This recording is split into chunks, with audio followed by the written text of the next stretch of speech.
هو أنا ممكن أحمي نفسي من السرطان؟ وإيه دور الهيلث كوتشنج؟ منظمة الصحة بتقول إن أنا ممكن أحمي نفسي من السرطان بنسبة من 30 إلى 50% لو بس غيرت اللايف ستايل بتاعي. طيب يا شريف، يعني إيه أصلا اللايف ستايل؟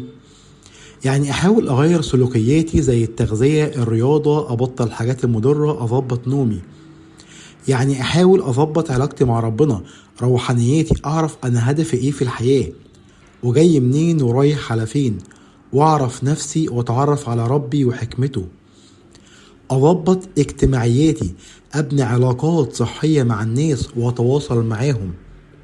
ومهم جدا واتعلم ازاي اتعامل مع مشاعري، بالذات مشاعر الغضب ومشاعر الحزن، وابني مشاعر جديدة ايجابية ليا، ويكون في بيئة آمنة تسمعني وتحس بيا.